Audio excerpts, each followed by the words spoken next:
I'm Freya Rigterink, the Executive Director at the Policing Project at NYU School of Law.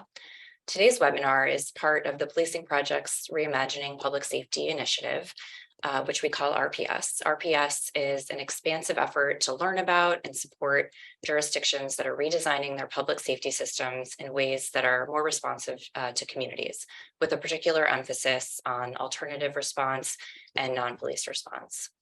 We are creating guidance for cities on our website, safetyreimagined.org, and we've started up a community of practice to talk about important issues in this field. And one thing that's become clear from our work is that we're really at a pivotal moment in this area of alternative response.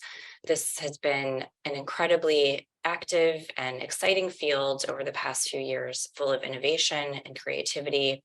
And many cities are now at the point of deciding what to do next and how to take these efforts to the next level. For example, it could be that a program started as a pilot and has done the proof of concept and it's generated lots of demand and is trying to understand what to do next with that. It could be that a program was temporarily launched under the roof of one agency, like police or fire, but over the long term should really be in a standalone department. So these are the types of things that we have been hearing about and looking at and are going to talk about today. We look forward to hearing how some cities have been approaching these issues and what cities and programs can really do to plan ahead. Before we start today, I did want to share some exciting news about our next webinar that the Policing Project will be doing, and that's going to be on April 26th. Policing Project's founder and faculty director, Barry Friedman, will be joined by the LAPD Police Chief, Michael Moore, to talk about the LAPD Officers Union's recent proposal to move dozens of different 911 call types from police to alternative responders. They'll talk about how this proposal came about and what this means for the future of reimagining public safety. So stay tuned for more to come on that. Today, we're thrilled to be hosting this webinar in conjunction with the Harvard Government Performance Lab, which is doing really important work supporting alternative response programs all over the country. And I'm joined here with Anna Billingsley. Anna is the Assistant Director with the Harvard Government Performance Lab. She oversees the criminal justice portfolio there. And as a part of that work, she provides technical assistance to local governments that are pursuing reform projects on violence prevention, pretrial release, cash bail, diversion, and alternative response. Previously, Anna served as the Director of Workforce Development with the New York City Department of Correction, where she worked to create employment and reentry programming for young adults. She's also worked at the Center for Court Innovation. So Anna, thank you for joining us here today to share the lessons that you've been learning. And with that, I will turn it over to you. Thanks so much, Freya, and hi, everyone. It's great to join in on the Reimagining Public Safety webinar today. We're really excited to collaborate on today's event and share what we've learned from governments implementing local alternative response teams on the ground. Freya did some great initial framing here, so I'll give just brief context, which is that our organization is a hybrid research and technical assistance organization based out of the Kennedy School. And as Freya noted, our model is to work directly with state and local governments pursuing reform in policy areas ranging from criminal justice to homelessness and housing. So please check us out at govlab.hks.harvard.edu to hear more about upcoming opportunities to receive technical assistance and access additional supports.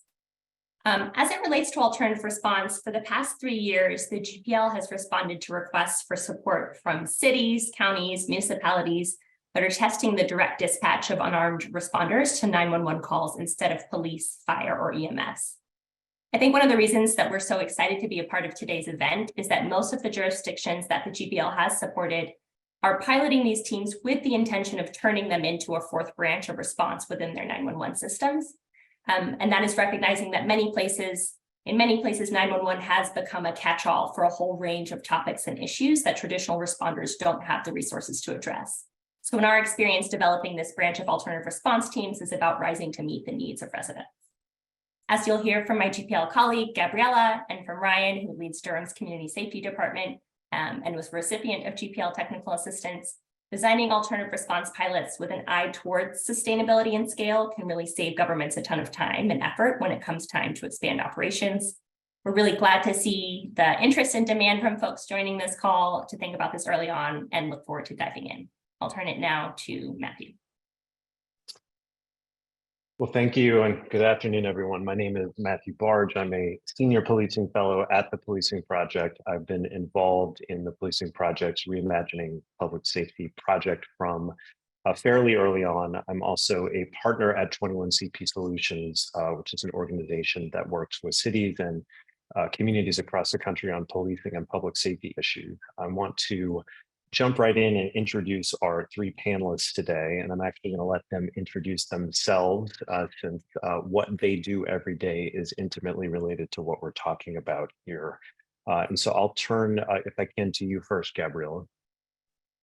Thanks, Matthew. Hello, everyone. Thank you so much for having me here. It's an honor to just be here and share a room or a Zoom room with both Ryan and Andrew and other public safety leaders who I'm sure are in the audience. So my name is Gabriella Solis. I'm a project leader at the Government Performance Lab, and I lead our Alternative 911 Emergency Response Initiative. So through that initiative, we provide hands-on support to over 10 governments now who are launching or expanding their alternative response teams across the country. And we also share our learnings from that more intensive TA in our own community of practice with about over 70 governments where we meet on a monthly sort of like learning series type call.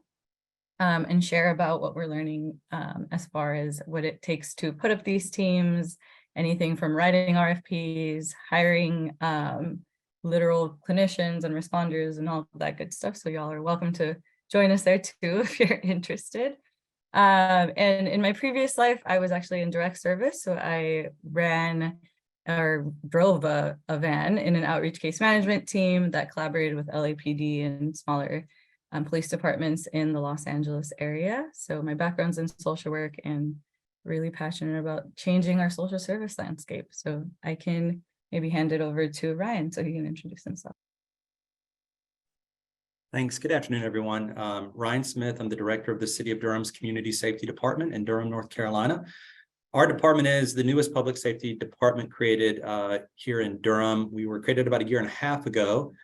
And this past summer, we started doing 4 new things. So we have clinicians embedded in our 911 call center for crisis call diversion. We have community response teams that respond, dispatch through 911 to calls that we used to send law enforcement to, and now we send them. It's a 3-person team. We have clinicians that respond with law enforcement to higher acuity calls in a co-response model. And then we have teams that are dedicated to follow-up, so meeting with people within 48 hours after an initial encounter. The most important thing for you to know about Durham for this conversation is just the context. So we started as pilots. We're a city of about 300,000. Our department has about 23 staff right now. We operate only in 1/3 of the city currently today. And so right now, as I was sharing with panelists, next week I meet with the city manager to have our conversation about what does the next step look like for us? How are we going to scale? So this is a very timely conversation. And our services range depending on the pilot from anywhere from Monday through Friday, 9 to 5, to some of our pilots operate 7 days a week, 12 hours a day. So really looking forward to this space and appreciate the opportunity to be with you. And I'll turn it over to Andrew. Thanks, Ryan. My name is Andrew Dameron. I am the Director of Emergency Communications for the City and County of Denver. So that includes our 911 operations and the operational side of our STAR program, or Support Team Assisted Response. Denver has, much like Durham, we have a co-responder program with clinicians that ride with police officers. We have the STAR program, which is 100% civilian, with clinicians and paramedics being dispatched to certain 911 calls. And then a few other sort of non-criminal justice support structures that we've built. I suppose I represent something slightly further down the timeline in that we've had our co-responder program since 2016. The STAR program began as a pilot, was supposed to start in 2019 or at the very beginning of 2020, and then COVID delayed things by a few months. But we ran that as a limited pilot for about a year in a small geographical part of the city, and have now expanded to citywide coverage. We've gone from 1 van to 5 vans currently, and we anticipate purchasing 3 more this year to continue to grow the program. So happy to speak more about that, and very happy to be a part of this group talking through this important subject matter. Thanks, Andrew. Thanks to all three of you for being here. Well, let's jump into substance. How do we grow, expand, and scale promising diversified response approaches? That's our focus today. You've all had experience helping to establish new response approaches. Although they have been different in scope and substance, they all fundamentally focused on implementing new strategies for local governments to respond to and address community problems and issues. Gabriella, in your experience, why and when does it make sense to think about growing or expanding a diversified response approach? Yeah, thank you, Matthew. I think, so from our experience, what we've learned working with governments who have been running these teams now for maybe a year or two and are thinking about expanding is that, and there's probably no news to this audience, but that expansion is really not as neat or sort of how one would imagine in a very straight timeline. And instead, what we've seen that it's pretty common for growth and expansion to happen through the life of these programs, and sort of as you're getting your feet wet and understanding what's working for your community, what is even plausible and possible within your 911 triage systems and your response strategies. Really, once folks are starting to gather data, right? Once you've gotten past these like data kinks and figuring out, making sure that everyone understands what the data means, and you're starting to troubleshoot your program design and understanding a little bit more, is where we've seen sort of the expansion and thinking about growing happen throughout the life of a program. The places where folks actually change or sort of expand, we see also differ depending on our government. So some folks are interested potentially in increasing the reach of their program. So Ryan mentioned that he increased geography, potentially hours of the program is one common thing that we see in expansion. Another piece here is that we see an expansion in capacity or skill sets. So we have some governments who started maybe with a team where the staffing on their team looks one way. Maybe they had 2 behavioral health crisis responders as an example of one of our governments, realized they're operating for a short pilot that they wanted to hire peers on their team. So that's sort of one way that they expanded on what are the actual skill sets that they're thinking of. And then the last that we've seen too is just expanding the scope of the programs generally. So one common piece is adding eligible call types. A lot of our governments are starting with small pilots where they're targeting 1 to 2 call types to really figure out how this full program might work. And then they start adding eligible call types, or maybe removing program exclusions is another common thing that we've seen, where potentially age restrictions, who the caller is, whether they're like primary or secondary caller, those are all very common places where we see folks growing and expanding. But I think the one thing that I would hone in on is that it's not really a beautiful timeline that we're seeing all the time, and you sort of have to find the places to be flexible in that space.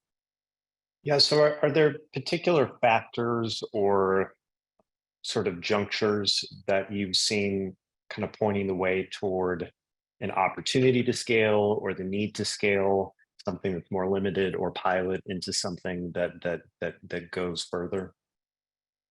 Yeah, so one thing that I'll say is of our governments who have been the most successful in their scaling or their expanding, one thing ideally is that they have pretty solid program foundations.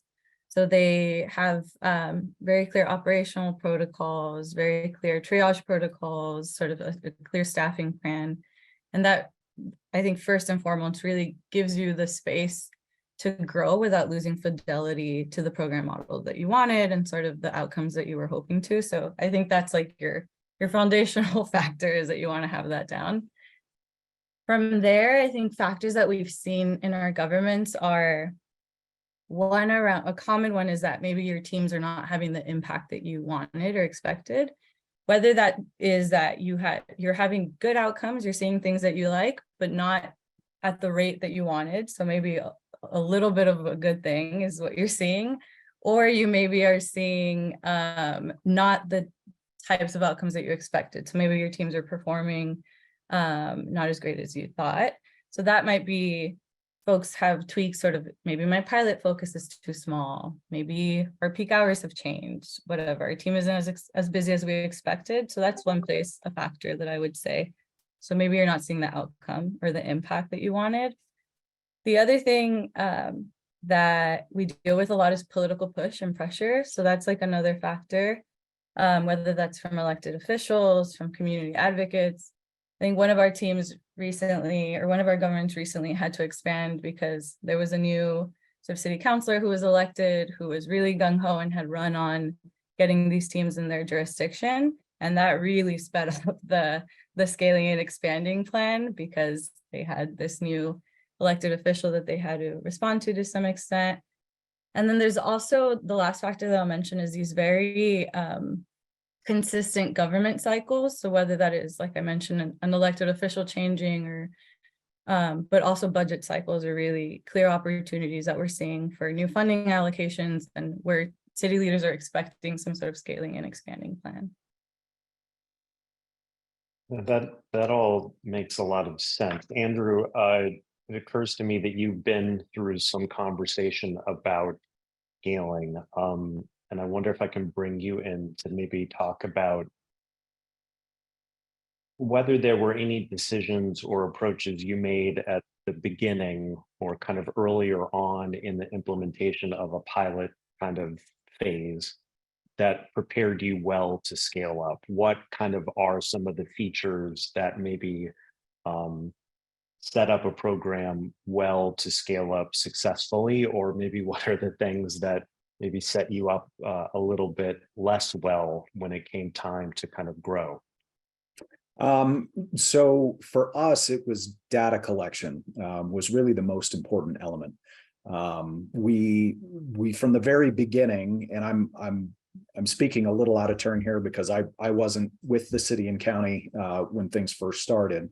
But the decision was made very early on that we needed to have robust and accurate data collection.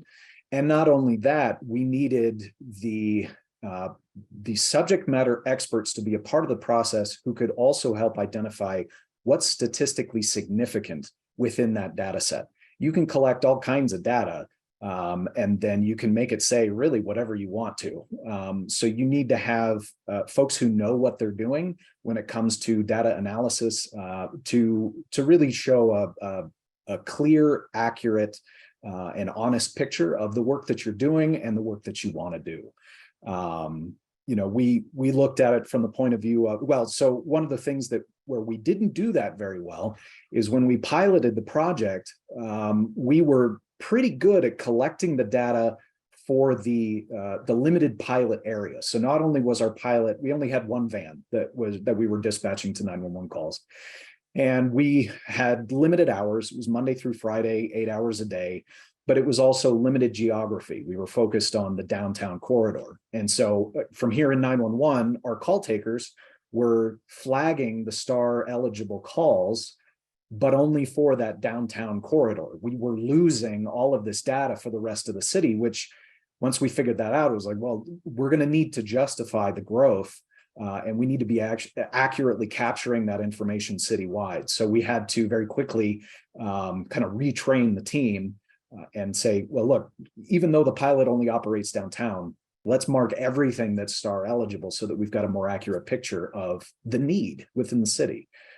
Because ultimately, any program like this should be driven by the need of the community and of your residents. And I think everyone here can agree that need is great, and we can use data to more effectively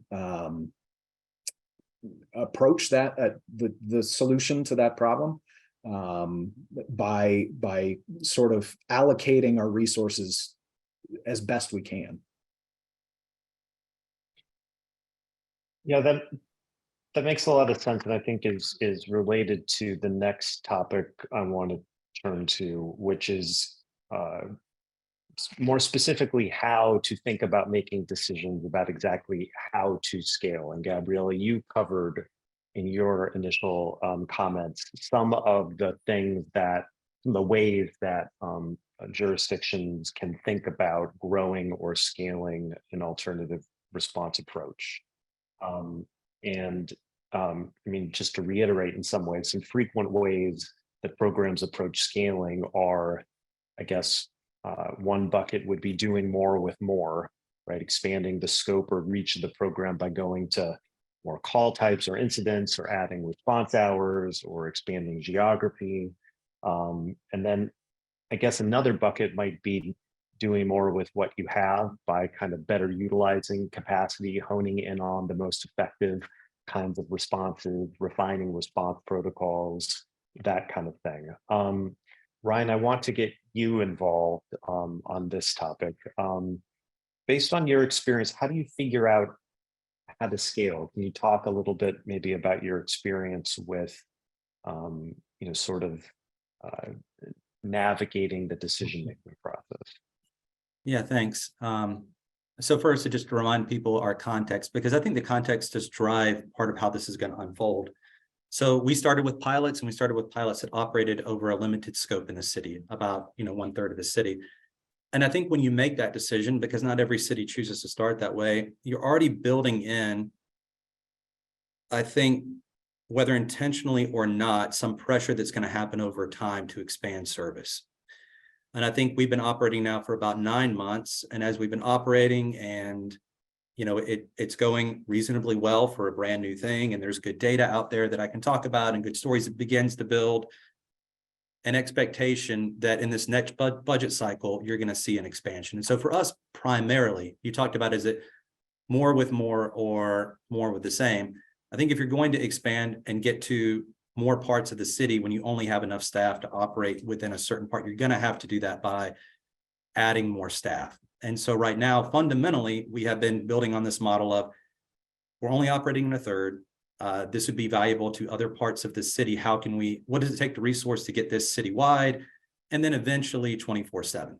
We have primarily taken a data-driven approach. And one thing I want to say that I appreciate about these spaces is this a chance to learn from other cities who may be like slightly ahead of you in time. And I would say, like when I heard Andrew talk about one of the lessons they learned, I'm very grateful that Denver was a year plus out ahead, that we got to learn from them. And one of the things that we did that served us really well was when we started, the day we started operations, we knew from that day forward how many calls across the city 24/7 would have been eligible for us. And that's a really important, powerful data point.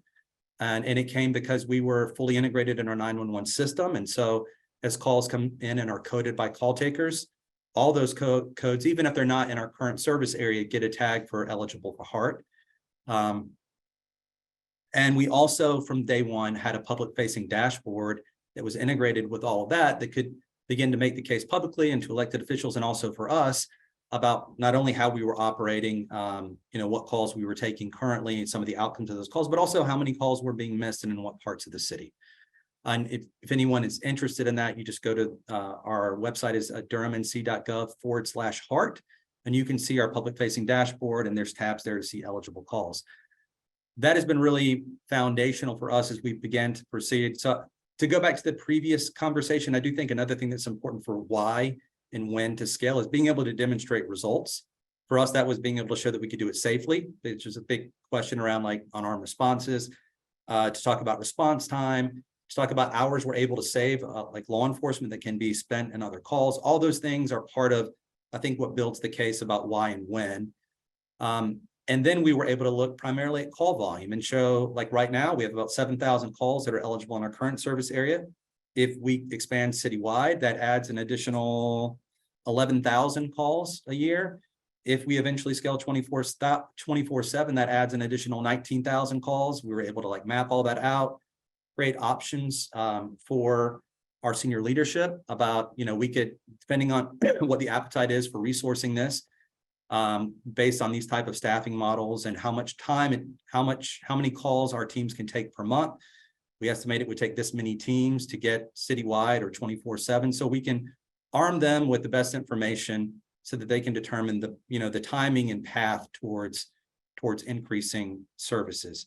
So I think the data is a really critical piece. And then I also want to say, part of it is also the more with less. So we have thought about, we got greater efficiencies by really looking at our shift schedule. So as we were thinking about expanding out from our current service area to work with citywide, we initially thought we needed more teams, and then kind of doing the math and looking at the shift schedule, realized there was a more efficient way to organize our teams that reduced the number of teams that we needed to ask for to go citywide. We also thought, because our version of STAR is a 3-person model that includes peer support specialists. And in analyzing it all, one thing we considered was, do we go down to a 2-person model? Do we, scale back there? And part of this was looking at the data. Part of it was working with our current responders. And we felt strongly, after both looking at our data and engaging our team in a collaborative process around this, that we wanted to hold to a 3-person model. We also, as part of that, tried to do a cost comparison about what does it cost to send a 3-person team versus what DPD would send, because DPD will send more than 1 unit to these calls. And so try to factor all of that in a robust data-driven process that also involved key members of our team. I'll pause there. No, that's all incredibly incredibly interesting. I want to throw it out open to the 3 of you. Andrew and Ryan, you both sort of talked about the importance of data, sort of data about, I gather, what the sort of alternative response program is doing, how it's operating, as well as outcome data, kind of the impact it's having, the ways that it's really impacting the jurisdiction. In your experiences, are there things that are kind of less obvious but important, maybe even if not rising to the level of sort of being able to use data to demonstrate the efficacy of the program? Are there other things that are impactful, on growing or expanding the program? This is top of mind here a little bit, but I'm thinking, having a strong champion on the city council, which one of you mentioned earlier, having a particularly good or impactful representative, of the alternative response program to be kind of the internal advocate. It's sort of these softer things that you have seen be valuable, or you wish that you had, that can be important in kind of the story of expansion. But I think, in addition to the data, and then being really transparent with that data and having good data out there, and for us in Durham, I think it has been helpful to have a champion, not only within our department, but our chief of police is very supportive, and I think that's a powerful advocate if you're fortunate enough to have law enforcement see the value in this. And I think for us, the city manager, we're not a strong mayor form of government. I know it varies across cities on here. The city manager is extremely important, because the manager is going to put forward the budget the council sees. And I think that we have also tried to develop both strong relationships with our other public safety agencies, but also, we have a grassroots campaign going on that is advocating for expanded resources for us. And part of that is something that you get as a byproduct of doing the work and being really transparent about it. All those things are outside the data things that I think really matter. And then storytelling. So not just the numbers, but we also have a storytelling dashboard that lifts up like specific instances, like what does this look like in the day-to-day. Those things are all really helpful. And then providing ride-alongs to council. I mean, all those things help. Andrew, what about you? Yeah, I would agree with all of that. Denver is a comparatively progressive city, so the challenge of gaining buy-in from the mayor's office, from city council, it kind of came with the program, so that wasn't a huge challenge for us. And the fact that our chief of police was instrumental in getting this program started back in 2018, 2019, meant that we had that buy-in from our law enforcement partners. So I think the other thing to consider is finding a way to build and maintain collaborative and solution-focused relationships with members of your community, right? These are the folks who are going to be most passionate about a program like this growing and expanding, and often represent the communities that stand to see the most benefit from having a community-based response. And so that can be, it's certainly not easy because, you know, you start to get into a lot of mixing of political and social ideologies. And so finding a way to kind of welcome all viewpoints to the table and have a constructive conversation is absolutely a necessary portion of this. Because ultimately we're here to support and serve our residents. And so when we're building something that's brand new in the grand scheme of things, right? I think Gabriella spoke to it earlier that, you know, for 911, just we celebrated our 55th anniversary in February of this year. And so for nearly 6 decades, we've had 3 options when somebody dials 911, right? A police car, a fire truck, or an ambulance. We're building a 4th option, and it's long overdue and it's fantastic, but there's a lot of growing pains that come with it. And if we're not including the members of our communities to be a part of the conversation, then we run the risk of kind of going too far in one direction or another. And it's helpful to have that feedback loop. Yeah, that's a really important point, and I want to stay on that in a slightly different way and stick with you, Andrew. You sort of started to guide us. We're thinking about some of the practical challenges of expanding or scaling, and you know, with any organization, growth poses operational and administrative decisions and challenges, and more people doing more things likely requires more training, more supervision, more administrative processes, et cetera. What, in your experience in Denver, were some of the biggest challenges, sort of these practical or administrative challenges to growing, the diversified response program? Well, so one of the biggest ones that I have seen, I've been fortunate enough to talk to other cities, chiefs of police and city council members and sheriffs from around the country who are, you know, interested in learning how we built the STAR program because they want to do something similar. And one of the commonalities that I see is a lot of trepidation of sending unarmed civilians to calls that police have been responding to for, like I said, close to 6 decades, well, for longer.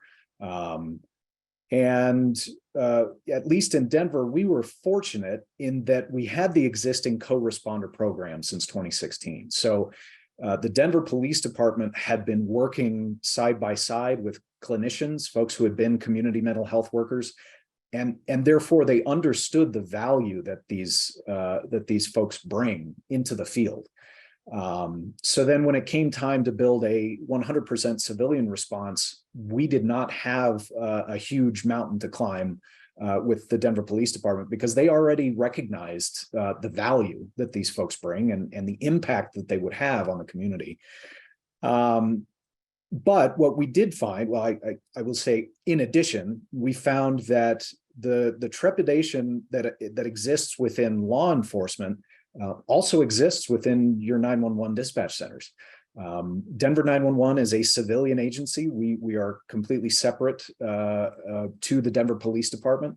And yet I had dispatchers who had been doing this job for, you know, close to 2 decades, who had been sending police to these types of calls for their entire career. And now all of a sudden we're saying, no, you need to send the STAR van instead.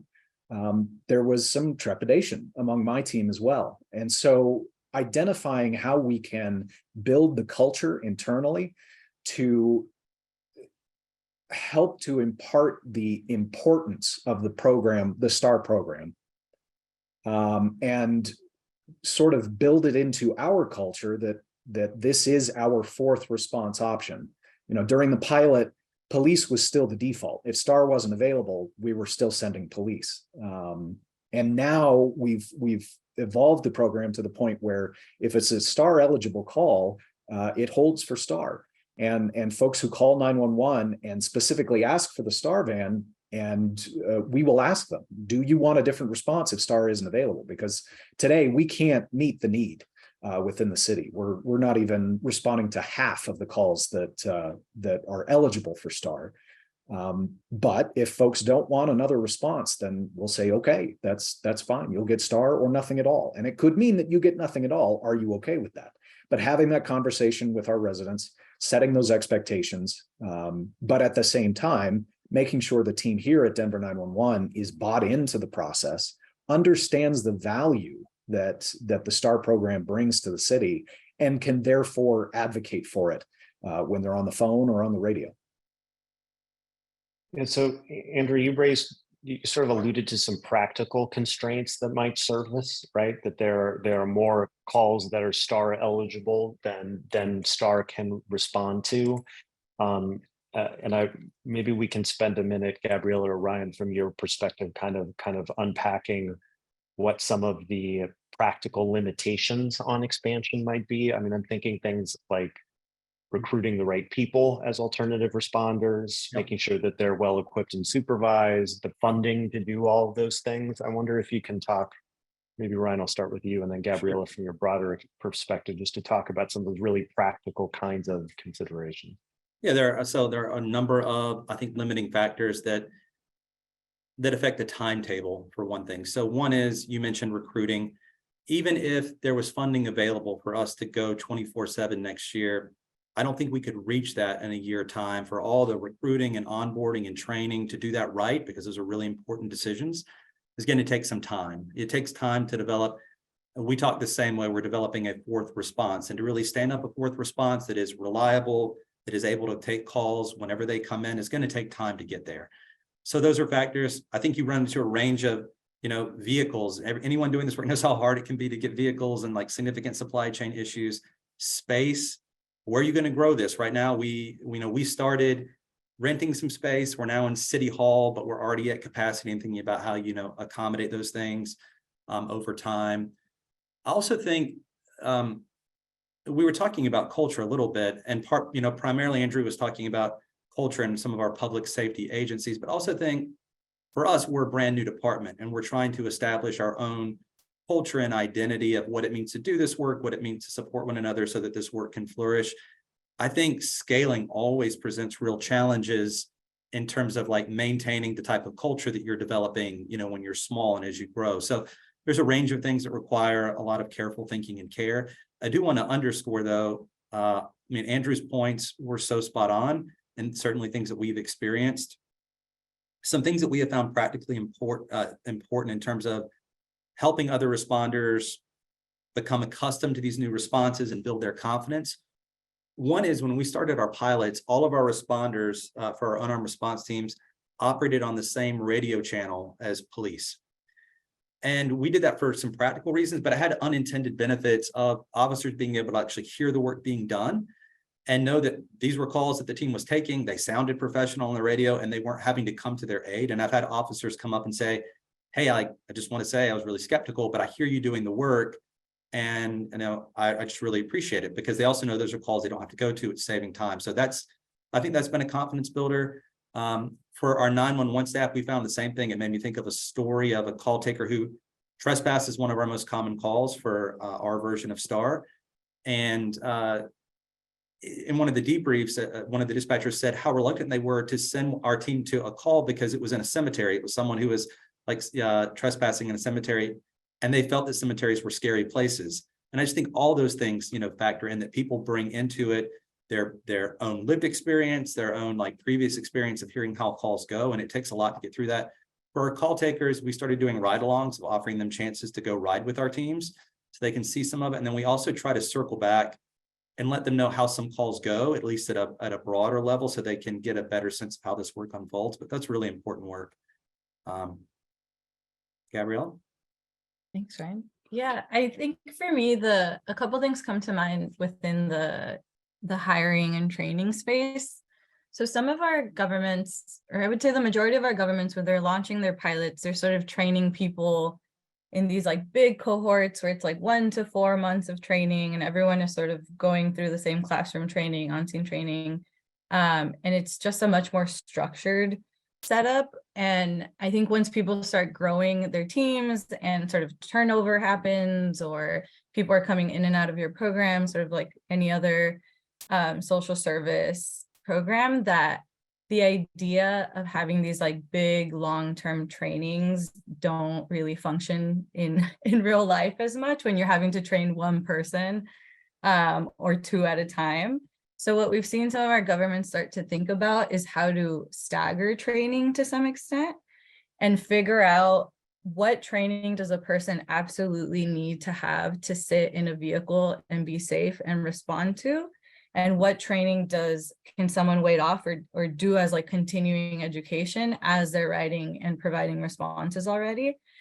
And that's been something that we've helped our government sort of sit down and try to break that up into what's nice to have versus like absolutely needs to have for your training, which has been really important for expansion.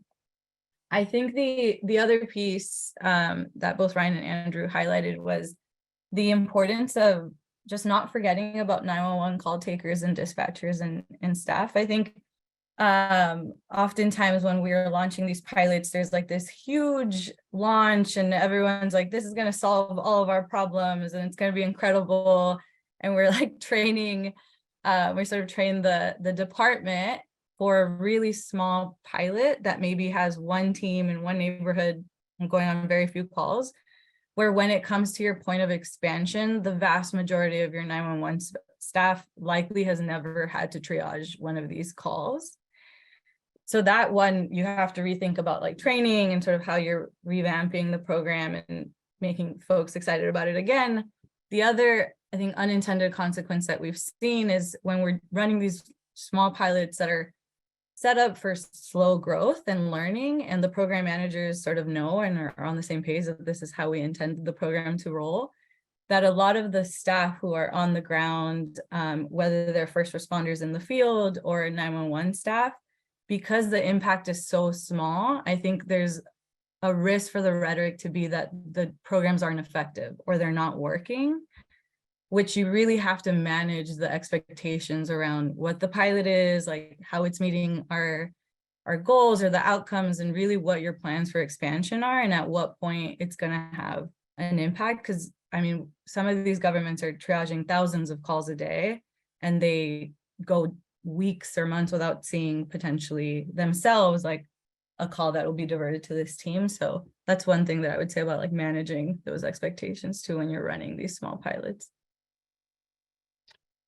Yeah, that's really helpful. I wanted to transition in our remaining time to talk a little bit about some lessons learned from your various involvement in this. And Gabrielle, I wanted to stick with you both about general lessons learned, but you also said something earlier, and I think alluded to it indirectly in your comments just now, about sort of how scaling, part of the process of scaling may be to look at in a very rigorous way what kinds of calls or community issues and problems are included within the scope of an alternative response kind of program, and what are excluded. And I think you sort of alluded to the fact that actually kind of examining some of the assumptions that were built into the pilot may be something that's right for kind of the scaling process as well. And so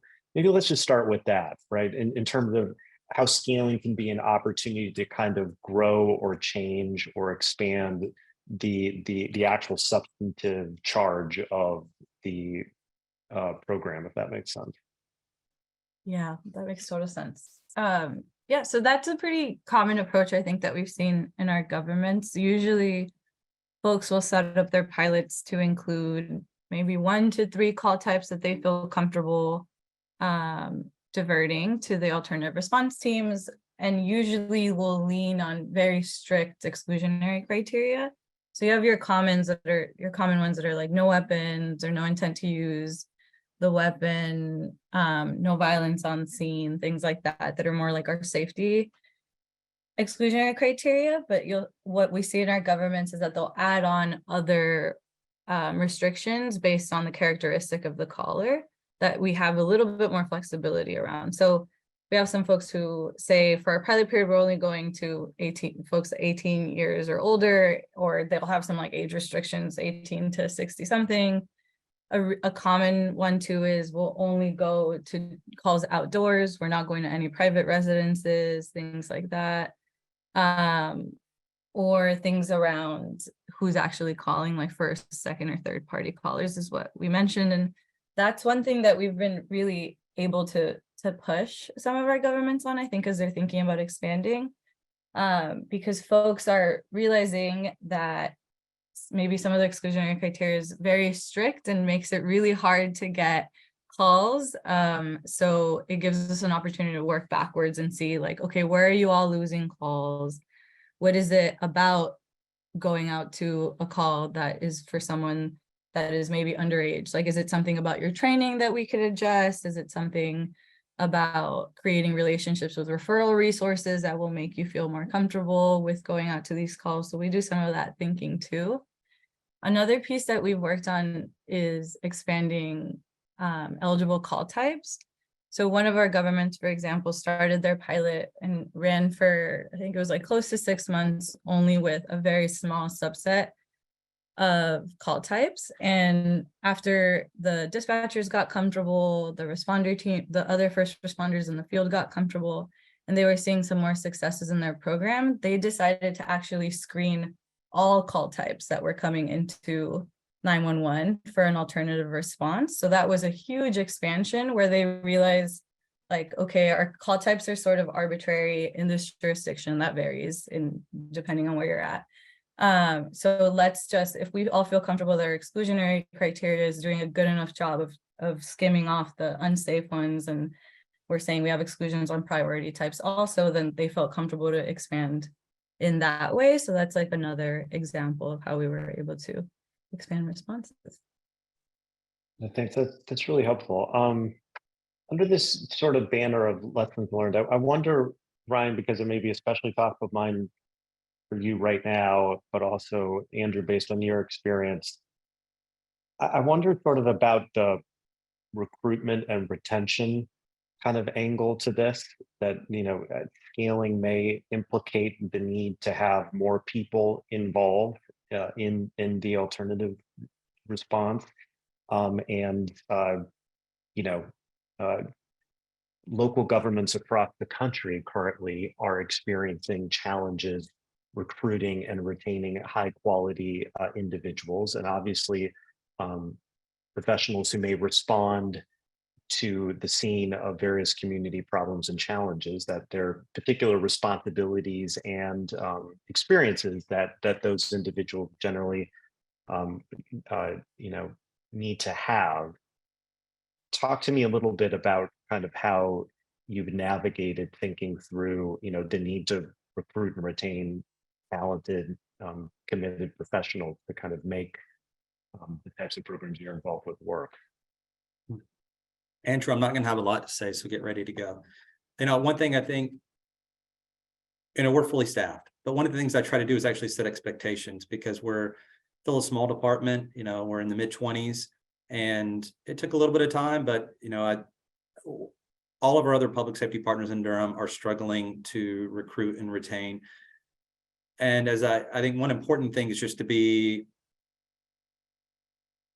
not set false basically to set expectations for leadership and others that it may take time, because I mean, for us, this city of Durham has never hired social workers before until we started, but we don't have like a track record with recruiting people to this. This is still an emerging field. And so there's a lot that we don't know. I'm assuming that we will have challenges staffing up to reach citywide, that it will take some time. We're trying to think creatively about things that we can do. We're hoping that having a track record makes it a little easier than when we had no track record in recruiting. We're trying to build strong pipelines with our schools of social work and local area schools through paid internships that can translate into jobs. I think our peer support specialists are a position that we feel there will be lots of qualified candidates for that. And then we just have to find really good candidates that are a good fit for this work. That's one area where we had, 200 people apply for our peer support specialist role. And then our EMTs give me a lot of pause. I don't know. We, again, don't have, I think that one may end up being the hardest role for us to fill. And I know that was just Andrew reflecting on what you were sharing before about maybe it taking longer for paramedics. So, and I know that there's already a crunch on paramedics and EMTs just from hearing from EMS. So I'm concerned about that particular role and how it's going to go. And we're going to have to learn by doing it. Right now, we're anticipating we have a budget request, with more than 30 more staff to expand all of our pilots, all 4 citywide, 7 days a week, 12 hours a day next year. So that's going to be a challenge. So I guess we'll have this conversation again in a year, and I'll tell you what we learned about it. Andrew? Well, the hiring challenge is actually one that I'm one step removed. So for the STAR program, we actually contract with our community mental health center, which was the mental health center of Denver, now WellPower, and Denver Health Hospital Authority provides the paramedics and EMTs for the STAR program. So I don't have to worry directly about how to find the candidates. However, I do try to be a good partner in helping our contract partners identify and retain those folks. I will say that certainly something that we've learned within 911 through the pandemic is that much like 911, being a field responder, helping people who may be experiencing significant trauma and crisis and substance misuse, experiencing a lack of housing and other resources, it's a difficult job and it will wear on a person. And so if we are successful in finding good people that want to do this work, it's incumbent upon us to keep them and to take care of them. And so something that 911 as an industry has learned is that we cannot ignore the mental well-being and the overall wellness of our people. And there has been, I go to national 911 conferences, and wellness and peer support are the top topics of conversation these days. And I imagine it's the exact same within our co-responder and community response communities. And so, we do a lot of work to try and make sure that they feel engaged and a part of the team. Even something as simple as just organizing a team barbecue, on a Saturday to just bring everybody together and thank them for the work that they do, making sure they feel recognized and seen, is something that you can't forget, right? It seems like a basic thing, but then when you get into the day-to-day of just trying to build an operation like this and keep it running and keep the train on the tracks, it's easy to forget what is often categorized as a little thing like team building and morale, but man, is it important. Yeah, that's the culture of a place is definitely important. In our remaining time, I want to sort of open it to the 3 of you just a little bit more expressly on lessons learned. Thinking from your perspective, is there anything you wish you had known or would have done differently in thinking about growing or expanding programs, or advice that you would give to those who are watching with respect, if a city's starting a program or expanding, kind of advice based on your lessons learned that may be helpful to them. Andrew? Well, so I would say continue to do things like watch webinars like this. Every single community that is striving to build a community or alternative response, the needs are different everywhere across the country. right? And if you are a county government, if you are a small city, a large metropolitan area, your needs are, and ultimately what success looks like for you is going to be completely different than Durham or Denver or anywhere else for that matter. And so the more you can kind of engage with your peers around the country that are doing this work, the more you can kind of pick and choose the pieces that are going to work. You know, you can gain some of those lessons learned, but it will allow you to build a program that is bespoke for your community, which is ultimately what you need to be successful. So I would point folks toward the Council of State Governments, to SAMHSA. You know, there's a group here just within the state of Colorado that we are working to build a statewide learning resource, because there are other counties. We've got some mountain communities with small full-time, you know, resident population who are building alternative response programs. And so bringing all of those tools together where folks can go to just learn. There's a lot of those resources that are currently being built by passionate people like the folks on this call, and finding those resources, leaning into them, and asking questions, I think is probably, you know, now is a great time to be building a program like this, because there's a lot of education that's out there to help you succeed. Yeah, that's great advice, Andrew. In my experience, you know, it can very easily feel like if you're in a jurisdiction that you are one of the first ones to think about this, and it feels very daunting that you're sort of facing issues of first impression constantly, and having resources and kind of knowing that you're a part of many different places that are trying many different things for many different reasons, I think can be particularly helpful. Ryan, any advice or lessons learned? Yeah, well, I'll just second what Andrew said. I mean, certainly we found that to be incredibly helpful for us. There's a great community of cities out there who are supporting one another and really transparent, and it's been a huge resource. I would add, this is for cities who may be near the beginning. So begin with scaling in mind, and also take time. I feel like probably most cities, when they start because there is already some pressure built in. Maybe it is from residents organizing your community. Maybe it is from elected officials. Maybe it's a combination of those factors. And there's an expectation and some pressure to get going very quickly. And I think that is a good thing to motivate. Also think taking a little bit of time to make sure that you know what data you want to collect, and you're collecting it from the start. Taking time to, for whatever it means to be integrated in your 911 system, take time to do that, because it will pay real dividends, and it will make the work of figuring out how to scale easier. It's harder to, you know, it's going to be much more stressful when you're doing the work and then trying to build those pieces in along the way. That is time well served, and that could take some months to do well. And I just, you know, from my perspective, I'm glad that we took that time. There's other things that I wish we had taken more time for that we didn't have the luxury, like building a better network with other service providers. So like the follow-up work and connecting people to community-based care is really challenging.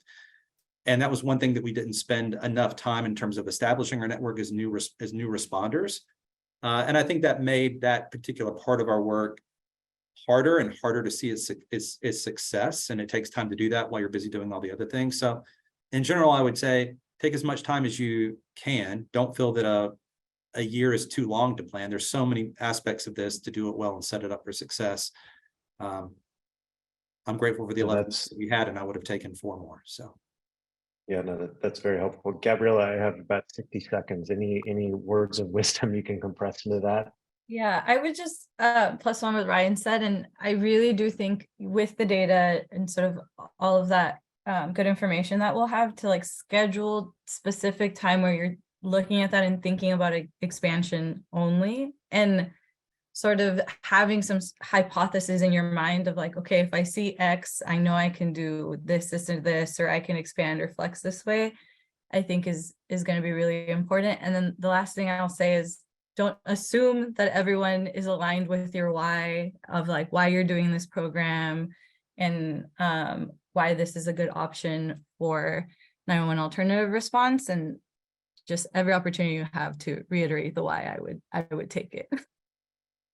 Great advice. Well, unfortunately, we are out of time. This has been a very productive and insightful conversation. I want to thank our panelists and everyone watching for taking the time out of your schedules to join us today. I'd also like to invite you to join the Policing Project's Reimagining Public Safety newsletter for more information about this topic. As Andrew and Ryan both alluded to, that's one set of resources and community that is available. You can access the recording of this webinar and learn more about future webinars by visiting safetyreimagined.org. That's safetyreimagined.org.